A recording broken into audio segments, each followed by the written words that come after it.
Hi, everybody. Welcome to this session. My name is McKay Allen. I'm on the marketing team at Kenect. The title of this session is How to Deal with Negative Reviews, Google Reviews specifically in 2021. And we're grateful you're here. We're grateful for the NATDA and asking us to present on this really important topic. We're going to take between 25 and 35 minutes today on this session. Hopefully it'll be quick and it'll be useful for you. We'll first talk about Google reviews, what they are, why they matter. We'll talk about negative reviews, and then we'll talk about how to get more positive reviews. And we hope it's valuable for you. First, we just wanted to briefly explain who Kenect is, what we do. This will be really quick. We're based outside of Salt Lake City, Utah. We're the text messaging platform for trailer dealers throughout North America. Right now, we're working with about 3,100 dealers across trailer, RV, marine, etc. We're actually founded by a former dealer who realized he needed a tool like this and sold his dealership to build Kenect. We allow you to turn your main dealership number into a textable line. This allows you to send and receive text messages from your customers, to generate new leads, to even collect payments via text, and to drive reviews, which is what we'll discuss today. We're partners with everyone you can be partners with in the trailer industry, partners with many of the manufacturers as well. And as I said, it's a really valuable tool. Why texting? 98% of all text messages are opened and read. That's way different than phone calls. It eliminates the need to play phone tag, which we all know how frustrating that can be, especially in a parts and service department or even in a sales department as well. And then the ways that trailer dealers use Kenect. You can see those 8 ways here, but it's a great tool and is being used by a lot of dealers in the industry today. All right, let's talk about reviews. So why do reviews matter? Well, 93% of consumers say they use reviews as the first step in choosing a dealership. That number has gone up from 40 to 50% just a few years ago. So it's on the rise. We expect that will go higher. Can't go much higher, obviously, but it'll go a little bit higher. The one that's really, I think, surprising here is this middle number, which is 91% of all consumers say they trust online reviews as much as personal recommendations. Online reviews are the new word of mouth. Now, this is really interesting because if you think about what this is saying, it's saying that trusting sort of anonymous online reviewers, people trust those folks as much as they would trust a neighbor saying, hey, I got my camp trailer from this dealership. That's a big deal, and it changes the way I think we need to think about marketing and the way we think about our dealership. I would go out on a limb here and say that getting positive reviews and handling negative reviews appropriately is the single most important marketing activity that you can do for your dealership. It's that important, and it's that important because of these data points you see on your screen here. So let's talk about where you know the listings, the ratings go, and why they matter. So you can see on the right-hand side of your screen, this is the Google Local or the Google Map Pack. So when someone searches for a local business in Google, which is what most people do these days, this is what comes up. Now, how does Google rank and determine which order these businesses appear in? They determine them based on a couple of factors. They determine them based on star rating, and they determine them based on number of Google reviews. So that matters a great deal. Now, here's why it matters. Number one is these listings get 500% more views than your actual website. That website that you spent thousands of dollars to build, paid somebody to build, this gets more views than that. The second thing is unless you're in the top 3, you're rarely going to be seen. So the top 3 on a listing like this get between 90 and 95% of the clicks. So if you're not in the top 3 in your area when somebody searches, no one's going to click on your listing, no one's going to your website, no one's calling you, no one's going to text you. So there was a study that came out from Google that said one negative review can cost you 30 customers. Now, that is certainly true of like a restaurant or barbers or whatever, right? But I also think it's true of trailer dealers. Like we see this all the time, that dealers, once they start to get more reviews and once they start to get more star ratings, are able to instantly get more customers. They notice it almost overnight. So it does matter. It matters a lot. Again, most people will not see your listing if you do not appear in the top 3, and they certainly won't click on it. That's why it matters, and that's why the order specifically matters as well. And again, the way Google determines that order is by the star rating as well as the quantity of the reviews. So what do people want to see in reviews? First is they want to see quality. So star rating is the most important factor. They want to see 5-star reviews. Sometimes people ask us, well, won't 5-star reviews look unrealistic? No, people want to see 5-star reviews. They really do. They want to see also quantity. So 50 reviews is really necessary. Over 150 is ideal. Now, what we generally see in the industry is that most dealers have less than 50 reviews. If you have more than 50, that's great. You're above average. But we generally see less than 50 reviews within the trailer industry. The other one here that's interesting to talk about is recency. So most consumers don't want to read old reviews, but here's, I think, what dealers sometimes do. They say, okay, you'll hear a presentation like this and you'll say, all right, we have 30 reviews. Awesome, things are great. We have 30 reviews, but we need to get more. So what we're going to do is we're going to spend the month of April and we are going to get 80 reviews in April, and we're going to have 110 reviews after the month's done. And so they'll do this review blitz. They'll post about it on Facebook. Hey, go leave us a review. They'll talk to their spouse and say, leave us a review. They'll talk to their kids and their kids' spouses and their siblings and their parents and the guy they go to church with and the guy they see at the post office, right? Whatever. They're talking to all these people and saying, leave us reviews. That is fine. You can do a review blitz, but it doesn't solve two problems. Number one, Google will eventually realize this doesn't look realistic and realize these people are all related to you. And then the second thing that happens is it doesn't actually solve the problem of not being able to get reviews. All it does is put a Band-Aid on it, right? So you're in the same boat 6 months later where you don't have any new reviews again. So instead of doing a blitz in the month of April, just build a process internally where you get 30 reviews in March and April and May and June and on, where you're getting 20, 30 reviews a month. That's how you build this process and how you're going to get more customers over time. That's really important. We'll talk about how to do that in just a second. All right, so let's dig into how to deal with bad reviews. So this is kind of bad reviews 101, everything you want to know about bad reviews. So first of all, how common are they? Among dealerships, it's about 1 in every 50 reviews is negative. 1 in every 50. Now you're going to have to ask yourself, where are you in relation to that ratio? Are you getting 1 out of every 20 that's negative, or is it 1 out of every 100? Because there's a big difference, both to your customers that are going to read this, as well as to Google, whether it's 1 out of 50 or 1 out of 100. So that's how common they are generally.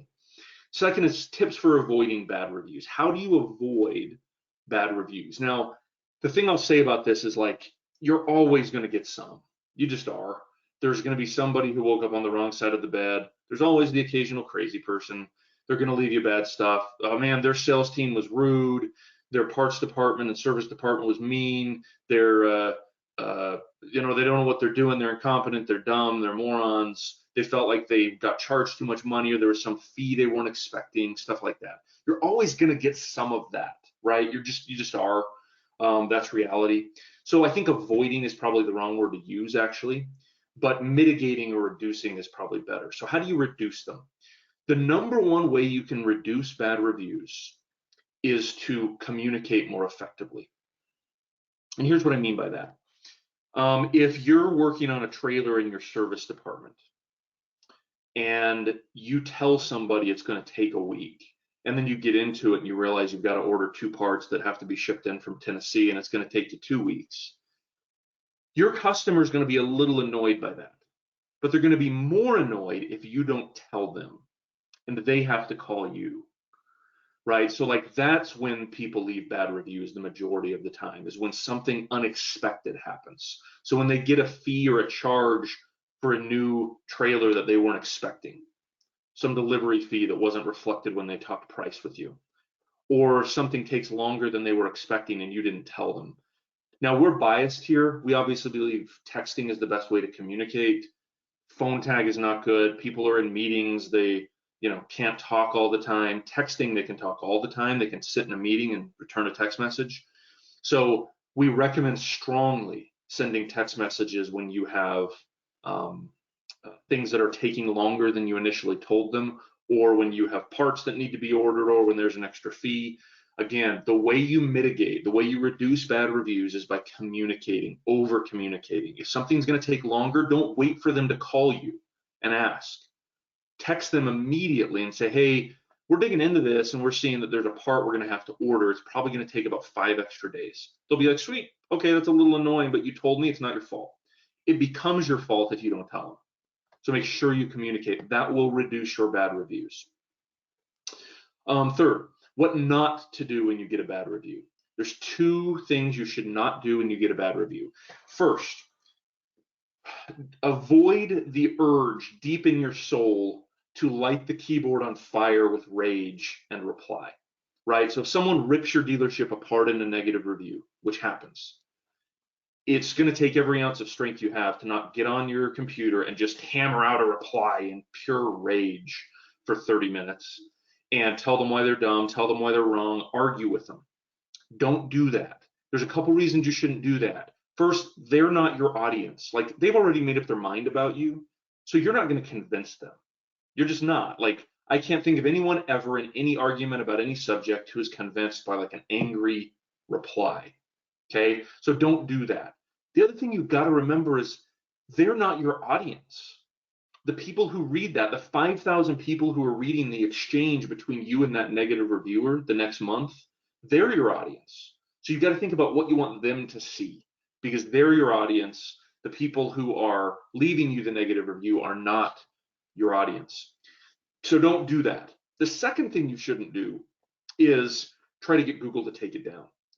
Now, that may sound a little weird, but Google's policies are pretty clear. They really only take stuff down if they're like over the top, like harassing, threatening, racist, terrible stuff. Like if they're threatening to come and burn your dealership to the ground, they'll probably take it down. If they're being harassing and calling you names, that kind of stuff, they'll probably take it down.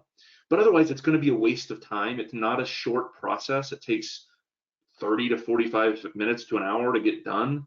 And they're just probably not going to do it. And it's going to be frustrating for you. So I would just suggest when you get a bad review, don't reply in anger, which is really hard. And generally don't ask Google to take it down. They're just not going to. Now, there's going to be bad behavior, like I said, with certain reviews, or there's going to be a single reviewer who leaves 15 negative reviews. In those cases, Google will step in. But if they just say, hey, you guys are dumb and you're terrible at your jobs and you screwed me over, they're not going to take it down. So there's no need to ask them. All right, what to do when you get a bad review? This is important. You should reply, and you should reply respectfully and with empathy. And that's hard, right? That's really difficult. So if someone says, you're morons, you screwed me over, jump on and say, man, I'm sorry that happened. That sounds like a frustrating experience. I totally get why you're frustrated. Here's our dealership phone number. Please text this number. I'm the general manager. I'll respond personally, and we'll get this taken care of. That's all you need to do. Now, if they come back on and still keep going, you don't need to keep replying. That just starts an online argument and nobody wins in that situation. But what it does is it makes the 5,000 people who read that review the next month realize, like, oh, the dealership's not crazy. The person who left the review is crazy. You want to come out looking like the non-crazy person. So that's really important. You should reply, but you should always reply respectfully and with empathy and just kind of understanding. Now, sometimes we will get questions about, like, what if the negative reviewer is saying things that aren't true, or they're not even your customer? In that situation, I think you should still reply with empathy, but point out, like, yeah, hey, look, I'm looking in our system, and it doesn't look like you actually bought a trailer from us. That's okay to do. Just do it respectfully. All right. Now, the real key to this is to bury bad reviews with good reviews. That's honestly the key to the whole thing. Like, you can do all the things that were before, right? You can avoid bad reviews. Those are important. You can respond respectfully. But really, if you have 100 good reviews, getting 1 or 2 bad ones doesn't matter. If you have 26 good reviews, getting 1 or 2 bad reviews does matter. So you've got to bury these bad reviews with good reviews. So how do you get more good reviews? Let's talk about that. First, where in the process do you ask a review? Define that. Define where you ask for the review. Do you ask for it after the sale is made but before they pay? Do you ask in the service department right when you return the unit to them? When do you ask? Make sure that is defined and written down. Make sure everyone in the dealership knows it, that when you ask for a review in the process is important and critical. And frankly, there's no real right answer. It's just got to be defined. Because if you were to go to everybody who works for you today and say, hey, when do we ask for a review? My strong suspicion is that most of them are just going to be like, after, I don't know, you're probably going to get a bunch of blank stares. So make sure you know in the process, make sure everyone in your dealership knows where in the process you ask for a review. Second, who is the owner of that process? Who owns asking for the reviews? Is it like an office manager, reception type person? Is it a marketing person if you're big enough? Is it a general manager? Is it the salesperson who sold the unit and then the service manager who handled the service request and the service item? Who's the actual person who owns the process? You've got to have an owner for that process. That's so important. You can't have a process that nobody owns. So make sure you define who is in charge of asking for reviews. Write it down. Make sure they know it. And then the other thing here that I think is often overlooked is compensate them for it. If you're having your reception or office manager ask for reviews, compensate that person and say, okay, look, you get 30 reviews in a month, we'll pay you $500. Same thing with the service manager. Same thing with the sales manager. Like if they're asking for the reviews, make sure you incentivize them to ask for the reviews. Otherwise, they're going to see it as like an extra thing that's not part of their job. And it's going to be really hard to motivate them to actually ask for the reviews because they're like, why am I doing this? I'm not even getting paid for this. It's a waste of time. That's really important. So have a process and make sure you have an owner for that process. Then third is asking for the reviews in the right way. How do you ask for them today? Most dealers, what they do is they will send some sort of an email out after the interaction that says, hey, here's a survey and also leave us a review. Here's the issue with that. If you send an email to people asking for a review, you're going to get a review about 1 in every 100 times. It's about a 1% rate you're going to get a review. So 1 in 100. That's standard through the industry. So email has its place, right? Email marketing is great, but it is not good for getting reviews.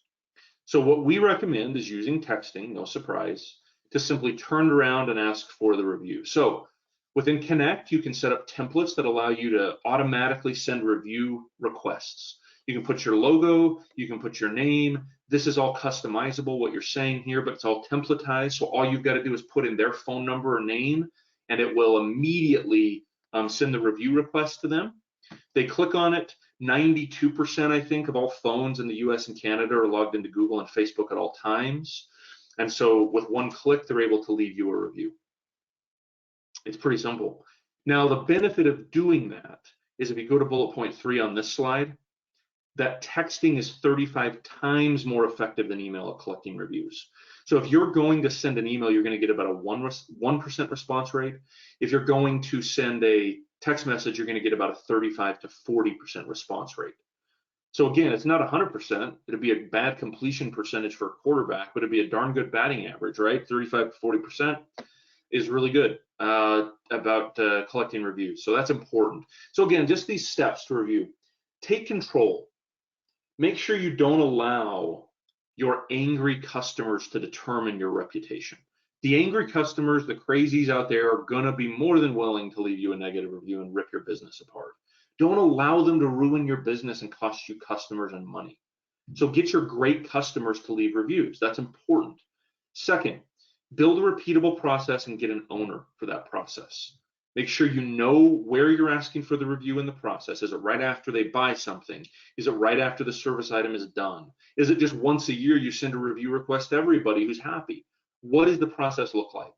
Find a point in that process where you can easily ask your customers for reviews, and then make sure it's someone's job to get those reviews. You've got to have an owner of the process. If you just say, okay, everybody, we're asking for reviews after they buy something, and you cheer, woo, and nobody owns it, it's not going to happen. So make sure somebody owns it. Make sure you compensate them for getting those reviews. Number 3, use Kenect text messaging, not email. Like we said, texting is 35 times to 40 times more effective than email at collecting reviews. That's really important. And number 4, and this one is really often overlooked, is always respond to every review, even the positive ones. Even if it's just a thanks, we appreciate your business.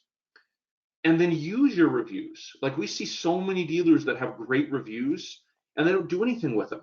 Print those suckers out and put them on posters and hang them in your lobby, right? Like, use them in your Facebook ads, use them on Facebook organic, use them in your radio ads, your print ads. Like, use those reviews. If someone says, wow, this is a great, honest, wonderful company, you should be shouting that thing from the rooftops. Put it on a billboard. Like, use those reviews. That's really, really important. You see, one business you see do this well is attorneys. You'll see attorneys, if you drive down the road and look at billboards, like, law firms will put their Google star rating on billboards. That's totally reasonable for you to do as well, okay? Totally reasonable. So again, we hope this has been useful. We hope we've taught you a little bit about Google reviews, kind of a Google reviews 101. We hope we've taught you about how to handle negative reviews. And we hope we've taught you a little bit about how to get more reviews. We believe following this process, by the way, can literally double your positive reviews in this period of 5 to 6 months. So continue to work the process, build the process, make sure there's an owner for the process. And it's really critical you do that. You do that, you're going to increase the number of positive reviews you have, which, as we said, is the single best way to deal with negative reviews, is to get more positive reviews. So with that, thanks for your time. We appreciate it. You can text us, call us at that number to learn more about Kenect. Grateful for your time, grateful for the NATDA and inviting us to present on this important topic. We wish you success, and